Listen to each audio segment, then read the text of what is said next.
قال النبي صلى الله عليه وسلم السخي قريب من الله قريب من الناس قريب من الجنة وبعيد من النار والبخيل بعيد من الله بعيد من الناس وبعيد من الجنة وقريب من النار السخي الباخل السخي الجاهل خير من عابد البخيل أو كما قال عليه الصلاة والسلام। প্রিয় নবী সাল্লাল্লাহু আলাইহি সাল্লাম বলেছেন, একজন দাতা দানশীল ব্যক্তি যিনি আল্লাহর নিকটবর্তী এবং আল্লাহর প্রিয়, মানুষের প্রিয়, জান্নাতের নিকটবর্তী এবং জাহান্নাম থেকে দূরে। পক্ষান্তরে বখিল কৃপণ ব্যক্তির ব্যাপারে আল্লাহ রসুল বলেছেন যে আল্লাহ থেকে দূরে, আল্লাহর রহমত থেকে দূরে এবং মানুষ থেকে দূরে, মানুষের মহব্বত ভালোবাসা থেকে দূরে, জান্নাত থেকে দূরে এবং জাহান্নামের নিকটবর্তী। আরও বলেছেন যে একজন মূর্খ দাতা দানশীল, একজন আবেদ বুজুর্গ ইবাদত গুজার বখিলের থেকে অনেক ভালো এবং উন্নত। এই হাদিসের তর্জমা আপনাদের সামনে করলাম। তো এই হাদিসের পাশে মঞ্জার হিসাবে কোরআনের আয়াত থেকে কয়েকটি কথা আলোকপাত করতে চাইছি। আল্লাহ পাক রব্বুল আলামিন এই পৃথিবীকে 6 দিনে সৃষ্টি করেছেন। পৃথিবীকে যখন সৃষ্টি করলেন তো এই পৃথিবী কাঁপতে থাকলো এবং হিলতে থাকলো। আল্লাহ পাক রব্বুল আলামিন পৃথিবীর হিলাকে কাঁপাকে বন্ধ করার জন্য পেরেক হিসাবে পাহাড় সৃষ্টি করলেন এবং পৃথিবীর উপরে পাহাড়কে গেড়ে দিলেন, পুঁতে দিলেন। তো পাহাড়, পৃথিবীতে যত পাহাড় আছে সে পাহাড় আপনার কাঞ্চনজঙ্ঘা হোক না কেন বা আরও অন্য কোনো পাহাড় হোক না কেন, পাহাড় যে পরিমাণ আমরা উপরে জমিনের উপরে দেখতে পাই তার থেকে 10 গুণ বেশি জমিনের নিচে পুঁতা আছে এবং গাঢ়া আছে। আল্লাহর কুদরত, আল্লাহর হিকমত, পাহাড়কে আল্লাহ পাক রব্বুল আলামিন পেরেক হিসেবে পৃথিবীর বুকে পুঁতে দিলেন। জমিন থেমে গেল, জমিনের কাঁপা বন্ধ হয়ে গেল। ফেরেশতারা জিজ্ঞাসা করলেন, আল্লাহ আপনি এমন একটা জিনিস সৃষ্টি করলেন, তৈরি করলেন জমিনের বুকে বা জমিনের জন্য যে জমিনের হালা কাঁপা সব বন্ধ হয়ে গেল, স্থির হয়ে গেল। এই পাহাড় এত শক্তিশালী, এত মজবুত, এর থেকে কি কোনো শক্তিশালী জিনিস, মজবুত জিনিস আপনার সৃষ্টির মধ্যে আর আছে? আল্লাহ পাক রব্বুল আলামিন বললেন, অবশ্যই আছে। আল্লাহ পাক বললেন যে পাহাড়ের থেকে মজবুত এবং শক্তিশালী জিনিস হচ্ছে লোহা। আমি লোহাকে সৃষ্টি করেছি। বাস্তবিকই লোহা দিয়ে পাহাড়কে কেটে দেওয়া যায়, পাথরকে কেটে দেওয়া যায় এবং কাটাও হচ্ছে। তাহলে পাহাড়ের থেকে লোহাকে আল্লাহ তাআলা আরও মজবুত করে সৃষ্টি করেছেন। ফেরেশতারা বললেন, হে আল্লাহ, লোহার থেকে আরও শক্তিশালী কোনো জিনিস আপনার সৃষ্টির মধ্যে আছে? আল্লাহ বললেন, হ্যাঁ অবশ্যই আছে। আমি আগুন সৃষ্টি করেছি।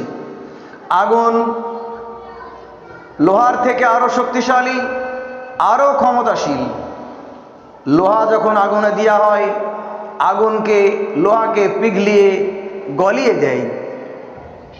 ফেরেশতারা বললেন, হে আল্লাহ, আগুনের থেকে আরও শক্তিশালী জিনিস কিছু আছে?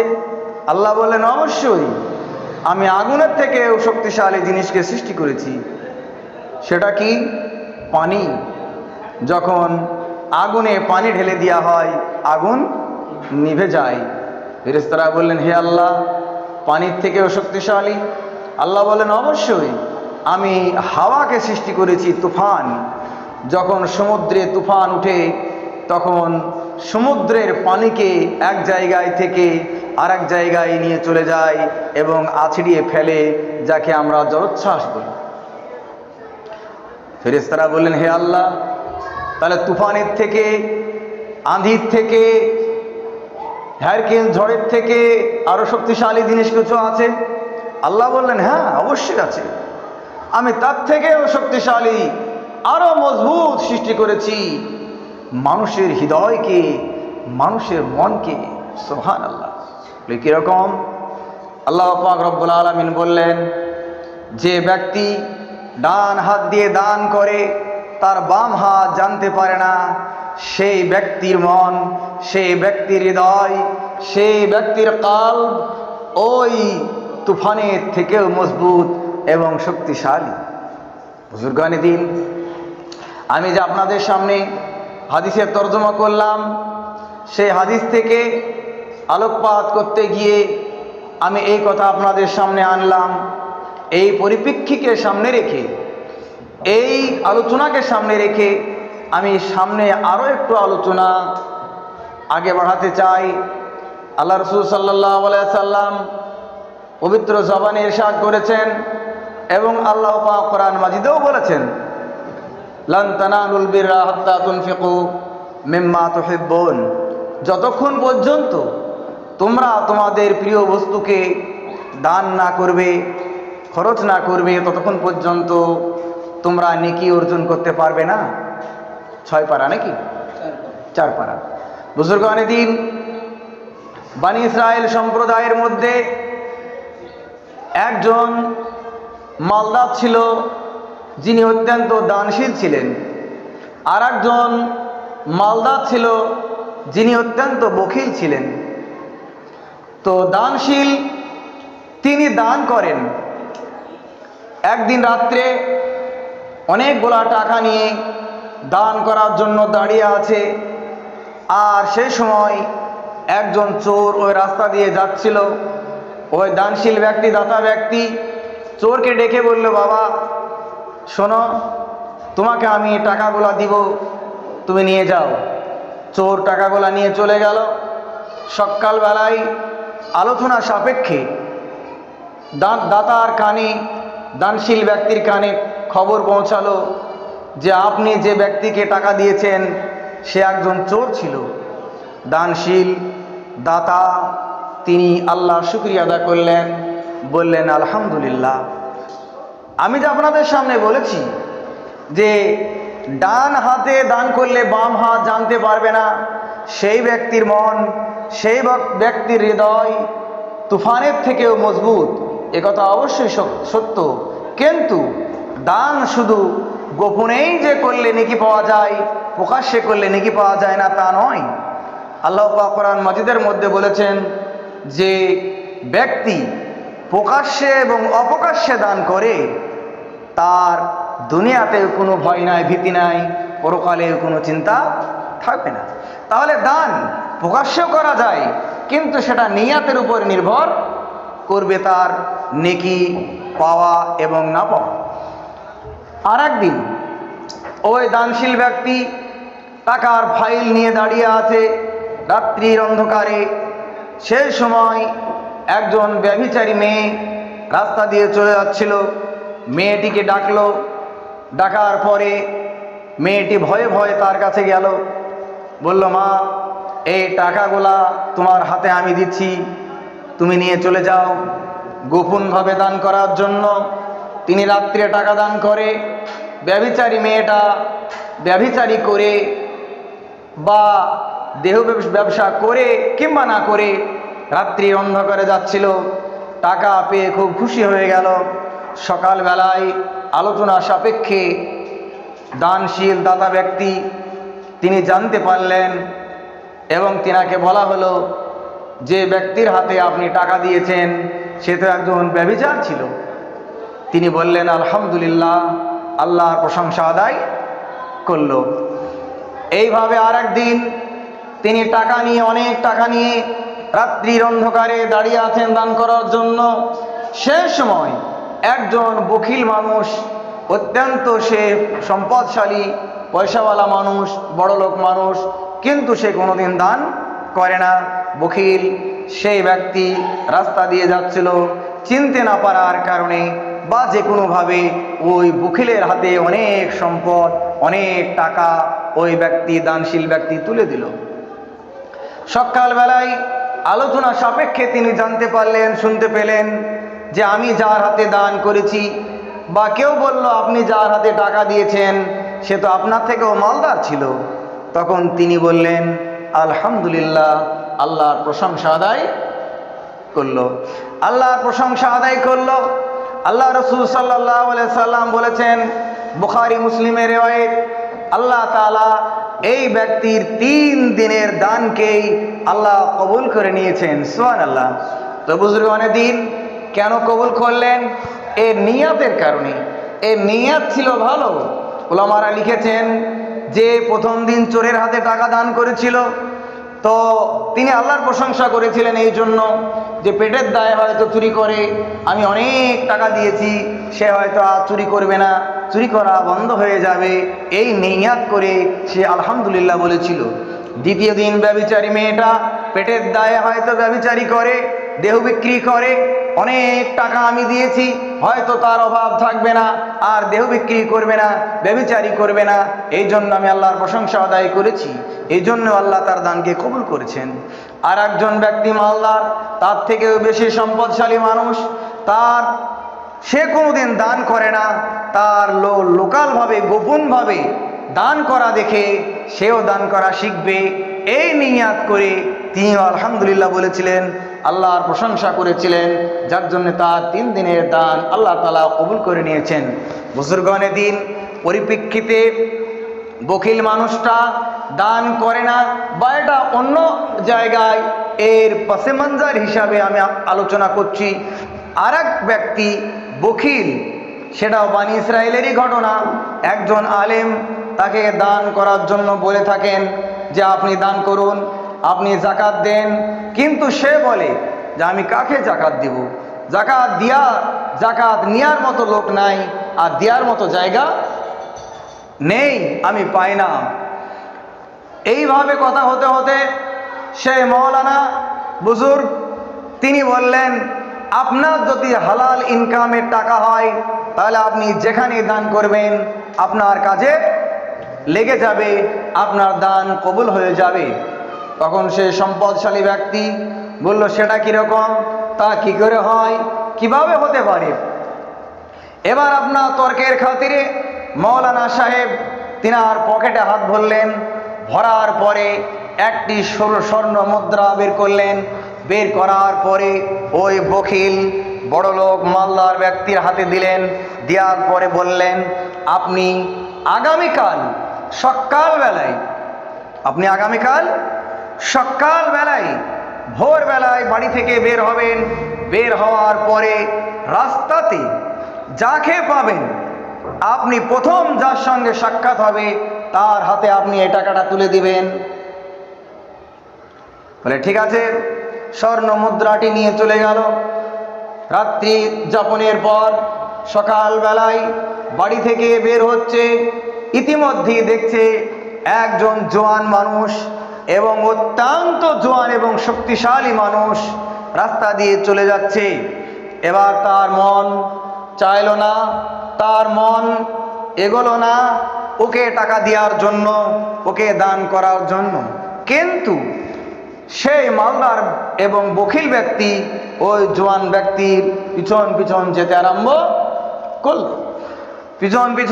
আরম্ভ করলো, চলতে আরম্ভ করলো। চলতে চলতে আপনার মনে করুন এইদিকে প্রসাদপুরের পরে খানিকটা মাঠ, তারপরে রঞ্জিত পাড়ার মোড় এবং রঞ্জিত পাড়া এলাকা। এবার আপনার প্রসাদপুর থেকে চলে যাচ্ছে, জোয়ান ব্যক্তি আগে আগে চলে যায় আর মালদার ব্যক্তি পিছন পিছন চলে যায়। যেতে যেতে রাস্তার মাঝখানে, মাঠের মধ্যে রাস্তার মাঝামাঝি জায়গাতে গিয়ে একটা চালের ঝুপড়ি মতো ছিল, চাল তোলা মতো ছিল, ভাঙা ভাঙা ভাঙা এবং ভাঙা চাল দিয়া ভাঙা বা বেড়া দিয়া মতো একটা ছোট্ট চালা তোলা ছিল। সেই চালার পার্শ্বে জোয়ান ব্যক্তিটা গিয়ে বসলো। বসার পরে আবার সেখান থেকে উঠে বলো, তার গায়ে চাদর দেওয়া ছিল, সেখান থেকে উঠে বলো। এবার আপনার মনে করুন যে তার গ্রাম, সেই গ্রামে ঢুকে পড়ল। ঢুকে পড়ার পরে আস্তে আস্তে তার বাড়িতে প্রবেশ করছে। বাড়িতে প্রবেশ করবে, ইতিমধ্যে পিছন থেকে মালদার এবং বখিল ব্যক্তি তাকে বলল, ভাই আপনার সঙ্গে আমার কিছু কথা আছে। তো বলে, কি কথা বলুন? তো বলে, বলছি আমি আপনার পিছন পিছন অনেকক্ষণ ধরে আসছি। তো আসলেন তো কি হয়েছে? তো কি হয়েছে বলতে গেলে, মাঠের মধ্যে যে রাস্তার ধারে একটা ছোট্ট চালা আছে, সেখানে আপনি বসলেন। বসার পরে কি যেন, বসার পরে আপনি আবার উঠে পড়লেন। কেন বসলেন আর কেন উঠলেন আমি একটু জানতে চাই। তখন তিনি জোয়ান ব্যক্তি বলছে, না, এটা আপনার জেনে কোনো কাজ নেই, আপনার জানারও কোনো প্রয়োজন নাই, আপনি যেখানে যাচ্ছেন আপনি চলে যান। তখন সেই ব্যক্তি, মালদার ব্যক্তি বলল, না আমি যাব না, আপনাকে বলতে হবে। তো বলে, আমি পেচ্ছাপ ফেরার জন্য, ইস্তেঞ্জা করার জন্য আমি বসেছিলাম। তিনি বলছেন, ইস্তেঞ্জা করতে তো টাইম লাগে, আপনি বসলেন আর উঠলেন, ইস্তেঞ্জা কখন করলেন? আপনি পেচ্ছাপ কখন ফিরলেন? তো বলে, তখন তিনি বলছেন যে, ভাই আপনি কি বলতে চাইছেন বলেন। তো বলে, আমি বলছি আপনি বসেছিলেন, বসার পরে আপনার ওখান থেকে, বসার জায়গা থেকে কি যেন একটা তুললেন, তুলে বগলের মধ্যে, চাদরের তলে বগলের মধ্যে ভরে আপনি নিয়ে চলে আসলেন, এটা আমি দেখলাম। এই কথা বলা এবং শোনার সঙ্গে সঙ্গে ওই জোয়ান হাট্টা কাট্টা জোয়ান ব্যক্তির চোখে টস টস করে, এবং তার চোখে পানি চলে এসেছে, অশ্রু চলে এসেছে, আর কয়েক ফোঁটা গরম পানি তার চোখ দিয়ে টস টস করে পড়ে গেল। মালদার ব্যক্তি বলছে, ভাই তুমি কাঁদছো কেন, বা আপনি কাঁদছেন কেন, কি হয়েছে আপনি একটু খুলে বলেন।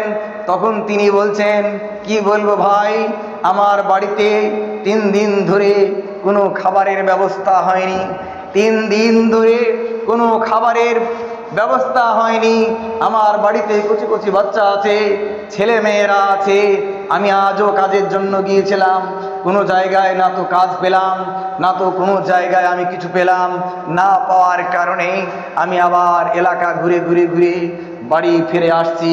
যাবার সময় আমি দেখেছিলাম যেখানে একটা মরা কবুতর পড়ে রয়েছে, মরা কবুতর পড়ে রয়েছে।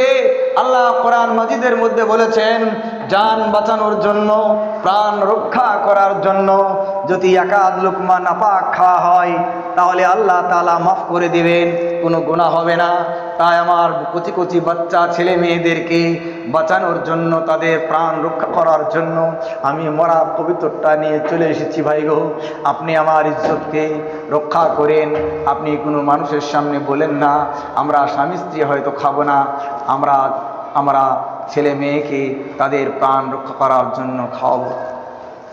এই কথা বলার সঙ্গে সঙ্গে সেই মালদার ব্যক্তি তিনি ভাবলেন ওই মৌলানা সাহেবের কথা, আলেমের কথা, যে আলেমের কথা অবশ্যই সত্য। যে আলেম বলেছিল, আপনার যদি হালাল ইনকামের টাকা হয়, যেখানে আপনি দিবেন, দান করবেন, কাজে লেগে যাবে, কাজে লেগে যাবে। তো আমাকে বাড়ি থেকে বের হয়ে যে ব্যক্তিকে আমি দেখতে পাবো তার হাতে টাকাটা দেওয়ার জন্য তিনি বলেছিলেন, আমার মন চেয়েছিল না, আমি দিয়েছিলাম না। বাস্তবিক আমি তার কথা, আলেমের কথা আমি সচক্ষে প্রমাণ পেয়ে গেলাম যে এই ব্যক্তির বাড়িতে কয়েকদিন ধরে খাবার হয়নি। তাই তিনি বললেন, ভাই তোমার ছেলে মেয়েদেরকে নাপাক খাওয়াতে হবে না, নাপাক খাওয়াতে হবে না, মরা কবুতর খাওয়াতে হবে না। আমি তোমাকে কিছু পয়সা দিচ্ছি, এই পয়সা খরচ করে তোমার ছেলে মেয়ের খাবারের ব্যবস্থা করো। বুজুর্গানে দিন দয়ার নবী সাল্লাল্লাহু আলাইহি সাল্লাম, আমি একটা কথা বলেছি, সেটা হৃদয়ের কথা, নফসের কথা। সেই কথাকে সামনে রেখে দু একটা কথা আপনাদের সামনে আমি আলোকপাত করি। সেটা হচ্ছে, আল্লাহ রসুল সাল্লাল্লাহু আলাইহি সাল্লাম সাহাবায়ে কেরাম রাদিয়াল্লাহু তাআলা আনহুমকে একদিন জিজ্ঞাসা করলেন, ও আমার সাহাবীরা বলো দেখি যে সব থেকে পালোয়ান কোন ব্যক্তি? সাহাবারা বললেন যে এক একজন এক এক রকমের বললেন। সাহাবারা বললেন যে সবাইকে পাছড়িয়ে ফেলে পেড়ে ফেলতে পারে, কুস্তি লড়াই করতে গিয়ে, কুস্তি করতে গিয়ে সে হচ্ছে সব থেকে বড় পালোয়ান। আল্লাহ রসুল বললেন যে না না, সে সব থেকে বড় পালোয়ান নয়। পালোয়ান ওই ব্যক্তি যে রাগের সময় নিজকে কন্ট্রোল করতে পারে। তো কন্ট্রোলের কথা হচ্ছে, আল্লাহ রসুল সাল্লাল্লাহু আলাইহি সাল্লাম বলেছেন যে দান করার পরেও ডান হাতে দান করলে বাম হাত জানতে পারে না, এটাও একটা কন্ট্রোল, এটাও নফসকে কন্ট্রোল। তো নফসকে কন্ট্রোল করা তার মানে হচ্ছে এই সমস্ত কাজগুলা ওই সময় পারবে, ওই ব্যক্তি পারবে যেই ব্যক্তির নফসে মুতমাইন্নার দিকে চলে যাবে, নফসে মুতমাইন্নায় পরিবর্তন হবে। নফসের তিনটে গ্রেড আছে, নফসে লব্বামা, নফসে আম্মারা, নফসে লব্বামা আর নফসে মুতমাইন্না। আল্লাহ তাআলা এটা কোরআন মাজিদের মধ্যে বলেছেন, ইয়া আইয়াতুহান নফসুল মুতমাইন্না ইরজিই ইলা রাব্বিকি রাজিয়াতাম মারজিয়া ফাদখুলি ফি ইবাদি ফাদখুলি জান্নাতি।